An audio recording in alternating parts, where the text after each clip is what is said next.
학습에 앞서서 주님의 말씀을 공부하고 있습니다. 주님께서 지혜와 명철을 우리에게 허락하여 주셔서 더욱더 하나님을 잘 알 수 있도록 주님께서 인도하여 주시옵소서. 축복의 시간으로 주님께서 인도해 주신지 싸우며 예수님의 이름으로 기도하옵나이다. 아멘.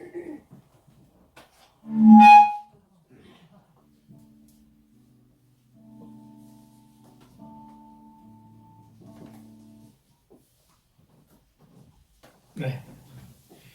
자, 오늘은 이제 마지막 시간이 되겠습니다.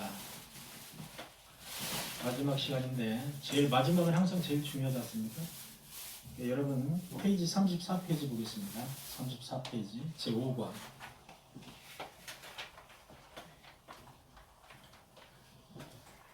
제5과 세례교인의 교회 생활은 어떠해야 됩니까? 해서 1번 주의를 성수해야 됩니다. 그렇습니다. 주의를 성수해야 되는데 자, 이제 여러분들은 되게 중요한 그런 이제 부분인데 주일은 말 그대로 주님의 날입니다. 이날은 세상 사람들이 말하는 일요일이 아닙니다. 일요일이라는 용어가 가지는 그 의미는 일하지 않고 쉬는 날을 말합니다. 그러나 주일은 단순히 쉬는 날이 아니라 하나님의 날로 하나님께 예배드리는 날입니다. 주일의 구약적 개념은 안식일입니다. 안식일은 오늘날 날짜 개념으로 본다면 토요일에 해당되는 날입니다. 자, 안식일은 이제 토요일입니다. 안식일은 성경에서 말하는 구약에서 말하는 안식일을 거룩히 지키라. 그 안식일은 토요일입니다. 그런데 왜 우리는 주일에 일요일에 주일을 예배를 드릴까라는 부분을 많은 이단들이 이제 물어볼 겁니다. 여러분들한테 너희들은 왜 안식일을 안 지키고 주일을 지키냐? 왜 일요일에 예배 드리냐? 너희들은 왜 안식일을 안 지키냐? 분명히 성경은 안식일을 지키라고 그랬는데 왜 안 지키냐? 이렇게 물어보거든요. 구약에 그렇게 되어 있으니까. 자, 그 부분에 대해서 해결을 하지 못하면 우리는 성도로서의 그 자세가 되어 있는 게 아니죠. 자, 왜 우리가 주일에 일요일에 예배를 드리게 되었느냐? 왜 예배를 일요일에 드리게 됐느냐? 언제부터 이렇게 일요일에 예배를 드리게 되었느냐? 사실은 이제 초대교회 때부터, 초대교회라 하면 예수님이 오시고서 예수님이 이제 돌아가시고 난 다음에 교회가 생겼죠. 그때부터 일요일에 안식일을 그 토요일에 예배를 드리지 않고 일요일에 예배를 드리게 됐습니다. 그 주일인데요. 왜 그렇게 됐냐면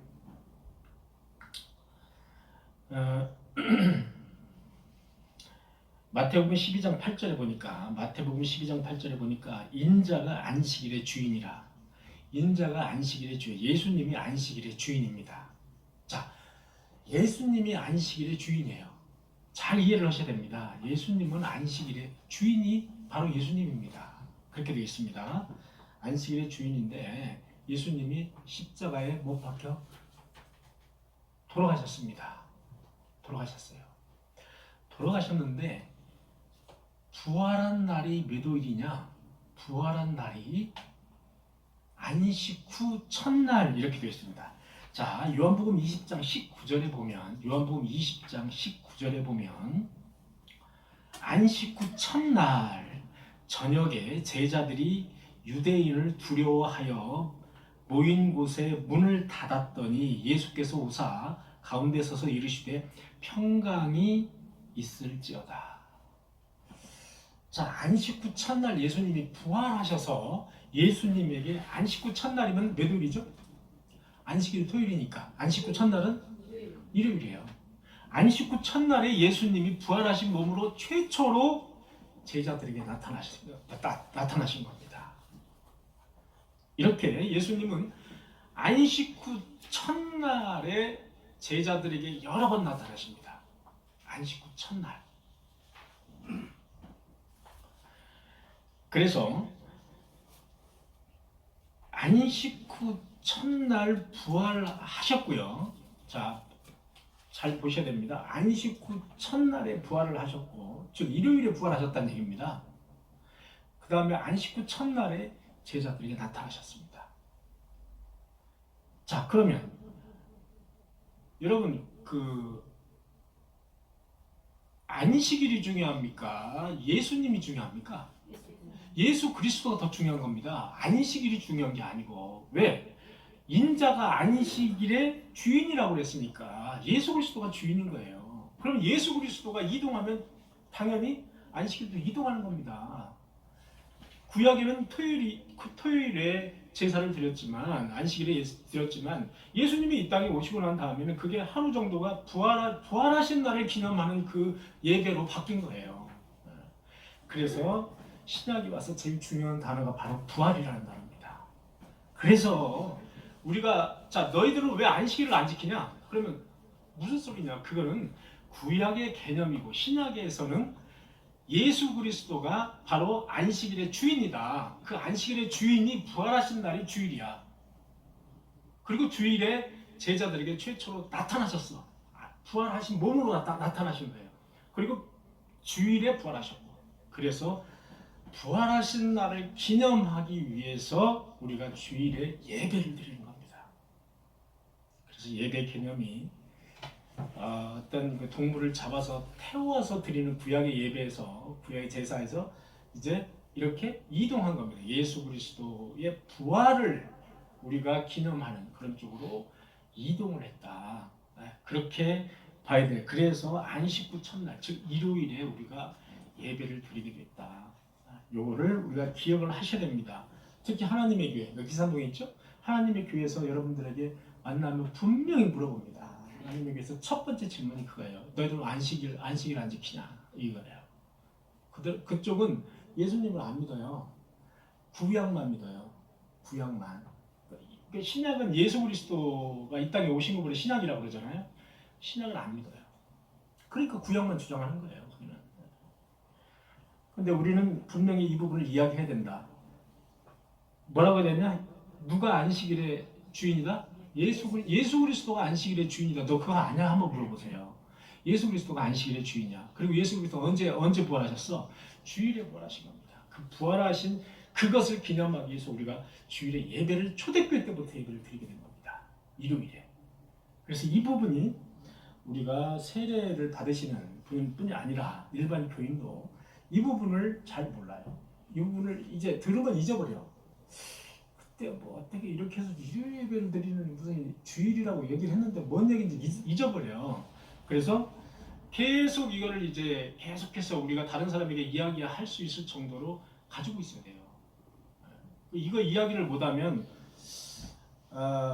글쎄 왜 그러지 진짜? 이렇게 또 이상한 뭐 궁금증이 생기는 거예요. 그래서 이 부분을 반드시 우리가 기억을 해야 됩니다. 다시 한번 말씀드립니다만 주일에 우리가 예배드리는 근거는 속죄의 죽으심에서 부활하신 날이 바로 주일이다라는, 그 부활하신 날에 최초로 제자들에게 나타나셨다. 그래서 그것을 기념하는, 부활을 기념하는 그런 의미에서 주일에 우리가 예배를 드리게 됐다. 그것이 초대교회 때부터 지금부터 한 2000년이 넘었죠. 이렇게 쭉 예배를 드리게 됐다. 자, 넘기시고 36페이지. 세례 신자로서의 의무를 다해야 합니다. 해서 첫째는 예배 생활을 우리가 충실히 해야 됩니다. 제일 밑에 지금 첫째 나와 있죠? 우리는 예배 생활을 충실히 해야 됩니다. 둘째는 기도 생활을 충실히 해야 되고요. 셋째는 설교와 전도에 열심을 내야 됩니다. 선교와 전도에 열심을 내야 됩니다. 우리는 하나님이 예수 그리스도가 이 땅에 오시고 부활하시고 나서 마지막에 승천하실 때, 하나님의 아버지 보좌 옆에 승천하시기 바로 직전에 하신 말씀이 바로 땅끝까지 이르되 증인이 되라 라는 말씀이에요. 그러니까 이 부분이 바로 선교와 직결되는 부분입니다. 그 다음에 그래서 선교와 전도에 열심을 해야 된다. 그리고 넷째는 우리가 훈련받는 일을 게을리하지 않고 성경 공부를 계속해서 훈련받는 일을 게을리해서는 안 된다는 사실입니다. 그 다음에 다섯째는 성도 간의 교제가 충만해야 됩니다. 성도 간의 교제가 전혀 없으면 안 됩니다. 교회 와서 성도 간의 교제가 없으면 견딜 수가 없습니다. 그래서 성도 간에 약간의 내가 좀 마음에 안 드는 사람이 있더라도 그 사람 우리가 예를 들어서 지역색이 다 다르잖아요. 지역색도 다르고 그리고 우리가 생각하는 게 가치관이 다르지 않습니까? 가치관이 달라서 저 사람은 나랑 안 맞아. 나 저 사람하고 이야기하면 안 돼. 이제 단절하고 딱 이렇게 벽을 딱 이제 세우는 거예요. 그건 성도 간의 교제가 없는 겁니다. 교회는 성도 간의 교제가 없으면 빵점이에요. 그래서 여러분 이렇게 점심에 우리가 사실 좀 무리하게 하는 거거든요. 지금요. 무리하게라도 간식을 먹는 겁니다. 간식을 먹으면 성도 간의 교제를 나누는 거예요. 그래서 성도 간의 교제는 매우 교회에서 중요합니다. 필수예요. 그래서 요즘은 코로나 때문에 성도 간의 교제가 없는 교회가 너무나 많아졌어요. 그냥 예배 드리고 뿅 하고 가버리는 거예요. 그러니까 교회는 너무 편해졌어요. 왜 밥도 안 하지? 뭐 먹을 것도 안 주지? 뭐 아무것도 안 해도 돼. 핑계거리가 너무 좋아진 거예요. 그런데 성도 간의 교제가 빠진 겁니다. 왜 그러냐면 예수님께서 이 땅에 오셔서 제자들과 백성을 대표하는 게 제자들 아닙니까? 제자들과 떡을 나누시고 그 다음에 생선을 나누시고 식사를 나누시고 계속해서 말씀을 나누시고 서로 성도 간에 교제를 했다 이겁니다. 그래서 그 교제가 매우 중요하다. 마지막 날에 최후의 만찬까지 그 교제입니다. 그 교제거든요. 그래서 교제가 되게 중요합니다. 그러니까 교제를 우리가 마음문을 열고 교제를 이제 해야 된다. 그 부분을 우리가 실천을 해야 됩니다. 여섯째는 헌금 생활인데 헌금 생활은 사실 헌금 생활 여러분 하십시오 하면서 헌금 생활이 되는 건 아닙니다. 헌금 생활은 자기에게 은혜가 있을 때, 감사가 넘치고 충만할 때 이때 헌금 생활이 저절로 되는 겁니다.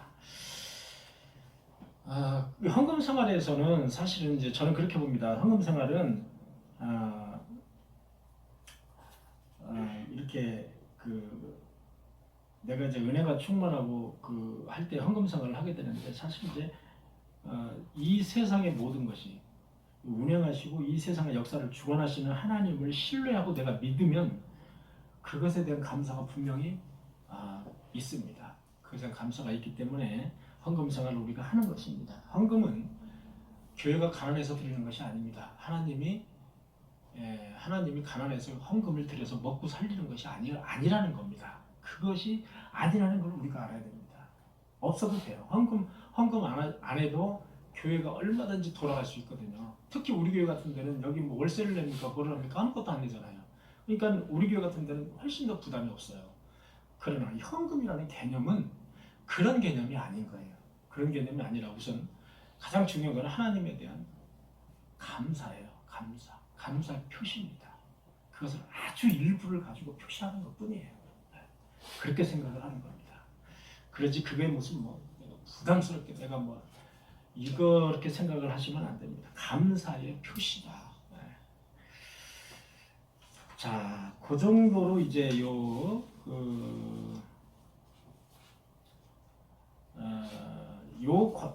교재는 요 정도만 마칠 수가 있어요. 6과는 여러분들 한번 읽어보시면 돼요.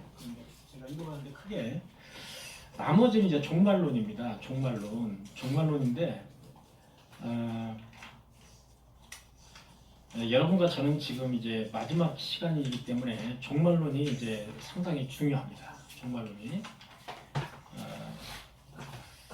그래서 여러분들 듣기만 하시기 바랍니다. 듣기만 하시면 되겠습니다.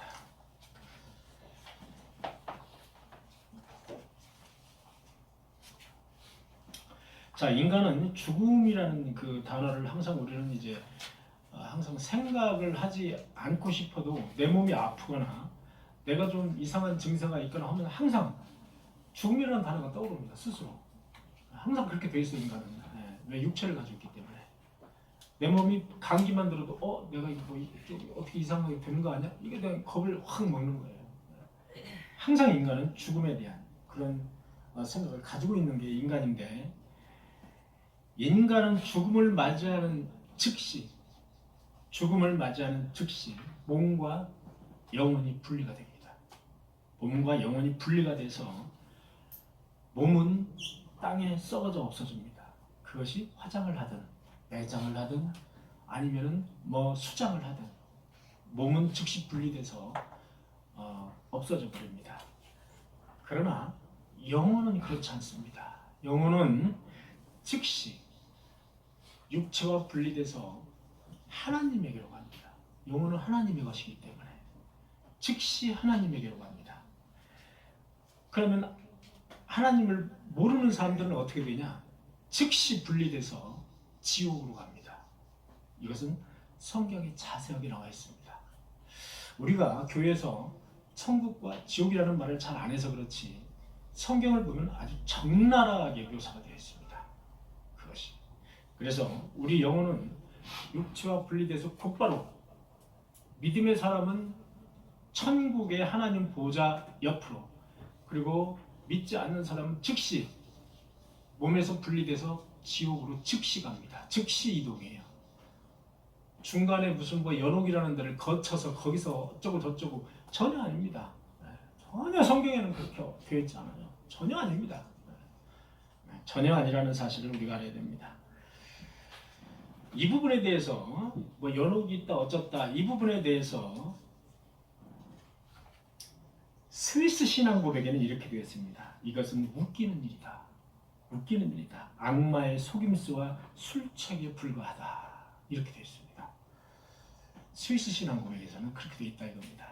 결국은 그것은 전혀 아니다. 천국에 들어가는 것은 제3의 장소에 잠시 머무르고 거기에서 몸을 정화하기 위해서 기다리는 것이 아니라 죽는 순간 성도들은 완전하고 거룩하게 되어서 즉시 천국으로 들어갑니다. 즉시 천국으로 들어가서 하나님의 영광에 참여하게 됩니다. 그 다음에 성경에는 이 부분에 대해서 어떻게 묘사를 하고 있냐면은 누가복음 16장 22절에서 24절에 보면은 이렇게 되어 있습니다. 이에 그 거지가 죽어 천사들에게 받들려 아브라함 품에 들어가고 부자도 죽어 장사되매 저가 음부에서 고통 중에 눈을 들어 멀리 아브라함과 그의 품에 있는 나사로를 보고 내 혀에 물을 좀 찍어서 내 혀에다 발라줘. 그런 내용 나오죠. 이 정도로 천국과 지옥은 아주 상반된 그런 곳이다라는 겁니다. 일부 학자들은 이 부분에 대해서 부자와 거지 이 부분에 대해서 비유적인 그런 말씀이다라고 이야기를 합니다만은 성경은 그렇지 않습니다. 성경은 비유적인 말이라는 게 전혀 없어요. 예수님이 말씀하실 때 비유로 말씀하실 때 비유로 말씀하신다고 얘기해요. 그런데 여기에는 분명히 한 거지와 한 거지 나사로와 그 다음에 부자 이렇게 이야기하면서 자세하게 기록되어 있습니다. 그래서 이 부분을 근거로 볼 때 결국은 우리가 영혼이 분리되면은 곧바로 갈라진다. 영혼은 곧바로 갈라진다. 그렇게 보시면 되겠습니다. 그 다음에 첫째 부활과 둘째 부활이 있는데 첫째 부활은 현재 하나님 보좌 곁에 있는 죽은 성도들이 이제 죽어서 영혼이 하나님 곁에 들어가 있을 거 아닙니까? 그것이 이제 첫째 부활이다. 둘째 부활은 우리가 이제 여호와의 그때, 여호와의 마지막 날에 우리가 다시 죽어서 여호와의 마지막 날에는 우리가 호련히 변화돼서 우리 몸이 호련히 변화되죠. 호련히 변화돼서 마지막 심판까지 이제 기다리는 거죠. 그 호련히 변화돼서 하나님께로 가는 그것이 바로 두 번째 부활이다. 이렇게 우리가 해석하는 게 정설입니다. 이것도 이게 뭐 반드시 맞고 틀리고가 아닙니다. 이거는 대부분의 학자들이 정통적인 해석에 의해서 첫째 부활과 둘째 부활 계시록에 나와 있는 말씀인데 그렇게 해석을 한다라고 말씀을 드리는 겁니다. 그 다음에 고린도전서 15장 51절에 보니까 보라 내가 너희에게 비밀을 말하노니 보라 내가 너희에게 비밀을 말한다 이렇게 되어 있습니다. 우리가 다 잠잘 것이 아니요 마지막 날에 순식간에 호련히 변화되리니 마지막 날에 잠자다가 어떤 사람은 잠을 자지 않을 수도 있겠지만 잠자다가 마지막 여호와의 그날에 호련히 변화된다는 겁니다. 호련히 변화돼서 올라가는 겁니다. 첫 번째는 예수를 믿는 사람이 처음에 이제 호련히 변화돼서 올라갑니다. 들림을 받는다 그러죠. 우리 뭐 휴거 얘기를 합니다만 들림을 받는 거. 첫째, 하나님의 여호와의 그날에 살아있는 사람은 그냥 그 상태로 호련히 변화를 받습니다. 호련히 변화돼서 몸이 호련히 그냥 갑자기 호련히 그냥 그 상태로 변화돼서 왜냐하면 변화되지 않으면 몸이 터져버리잖아요. 우리가 한 1000m, 2000m 올라가면 몸이 부서져 버려요. 그래서 우리 몸이 변화되어야 됩니다. 예수님이 부활했던 것처럼. 예수님이 부활체가 아까 읽어드렸다시피 제자들은 유대인들이 자기들을 죽이려고 왜 예수를 믿으니까 하나님을 믿어야 되는데 성부 하나님만 믿어야 되는데 성자 하나님 삼위일체를 믿으니까 이분 예수 그리스도가 하나님이라는 것을 믿으니까 이 제자들을 죽이려고 했어요. 다 잡아 죽이려고 이 유대인들이 눈에 불을 켜고 다니는 거예요. 그래서 제자들이 모일 때는 항상 문을 걸어 잠갔습니다. 유대인들이 들어올까 봐. 이 성경에 그 말씀이에요. 성경이 유대인들이 들어올까 봐 문을 걸어 잠갔는데 예수께서 부활하고 난 다음에 갑자기 들어오신 겁니다. 갑자기 들어오신 거예요. 어떻게 들어왔을까? 홀연히 변화된 몸이기 때문에 들어온 거예요. 시공을 초월하는 몸이기 때문에 들어온 거예요. 그렇다고 예수님이 몸이 없는 게 아니에요. 몸이 있어요. 육체가 다시 부활되는 몸이 있어요. 몸이 있는데 그 몸은 시공을 초월하는 몸이에요. 우리가 이렇게 꼬집으면 아프고 이런 몸이 아닐 겁니다. 어떤 몸이라고 정확히 우리가 이제 정의할 수는 없지만 시공을 초월하는 그런 몸이에요. 문을 걸어 잠근다고 들어가지 못하는 그런 몸이 아니라는 거예요. 그러니까 우리가 합리적으로 이성적으로 생각할 수 있는 그런 몸은 아니다. 그러나 어쨌든 간에 육체가 다시 부활하는 건 맞다. 그래서 순식간에 변화하는 신비로운 그 형태의 변화를 통해서 육체 부활을 하는데 그 첫 번째는 우리 믿는 성도, 죽지 않은 믿는 성도가 제일 먼저 변화해서 하늘로 올라갑니다. 들려주고. 두 번째는 믿는 성도가 육체가 다시 부활해서 같이 영원히 플러스 돼가지고 같이 변화돼가지고 올라가요. 마지막에는 믿지 않는 성도가 부활합니다. 흔히 믿지 않는 성도가 부활하지 않는다고 생각을 하는데 아니에요. 믿지 않는 성도도 부활합니다. 부활해서 변화돼서 올라가는데 믿지 않는 성도는 목적이 있어요. 심판을 받기 위해서 부활하는 겁니다. 믿지 않는 성도는 하나님 곁에 가기 위해서 부활하는 것이 아니라 심판을 받기 위해서 부활합니다. 누구에 의해서? 예수 그리스도의 명령에 의해서 부활하는 겁니다. 왜? 예수 그리스도가 심판주기 때문에. 심판을 받기 위해서. 아주 무서운 이야기입니다. 우리가 사실은 이런 이야기는 이제 더욱더 구체적으로, 조금 더 구체적으로 우리 이제 항존직 대상이 이제 예를 들어 피택이 되시면 그때 조금 더 깊게 공부를 할 예정입니다. 지금은 이제 이렇게 너무 깊게 공부를 할 수가 없으니까 이 상태로만 어쨌든 신령한 몸으로, 홀연히 변화된 신령한 몸으로 우리가 들림을 받는다라는 사실, 그거를 기억해 주시기 바랍니다. 그러나 그 마지막에 믿지 않는 자들도 들림을 받는데 그 사람들은 심판과 하나님의 진노와 저주를 받기 위해서 부활을 한다라는 사실. 히브리서 9장 27절에 보면 한 번 죽는 것은 사람에게 정하신 것이요 그 이후에는 심판이 있느니라. 우리가 죽는 것은 그냥 죽는 거지만 그 이후에는 심판이 있다는 사실. 그것을 우리는 기억해야 됩니다.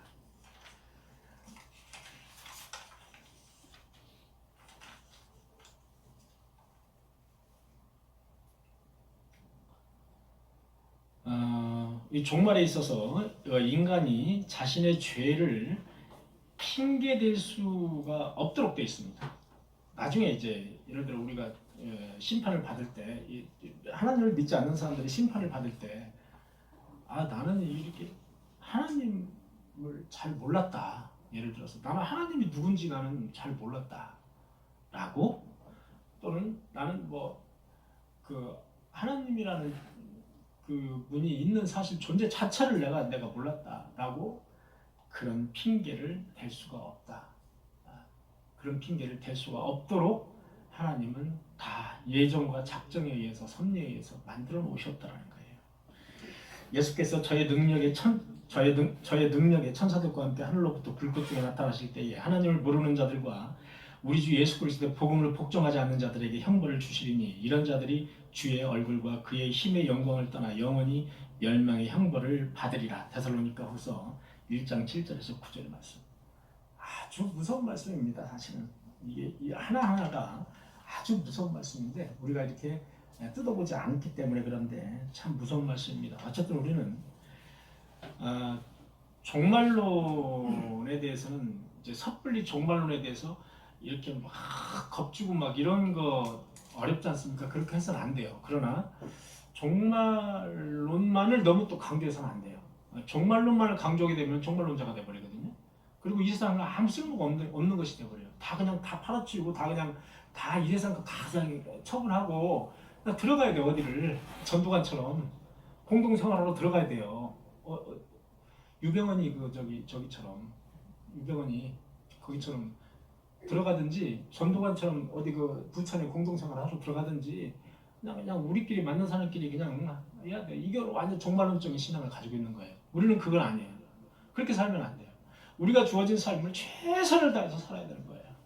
그것이 하나님 우리에게 주어진 사명입니다. 믿지 않는 사람들에게 전도도 하고 그리고 하나님이 주어진 우리의 삶에 우리가 충분히 누리면서 밖에 나가면 꽃이 피고 지금 뻘뻘하게 파란 세상이 나왔죠. 그것에 대해서 감탄하면서 하나님의 창조의 솜씨에 감탄하면서 우리는 살아야 된다는 거예요. 그렇게 살아야지 우리가 다 모든 걸 포기하고 그냥 어디 들어가서 공동체 생활하든지 이렇게 그렇게 제의받는 사람이 있으면 절대로 가시면 안 됩니다. 절대로 안 돼요.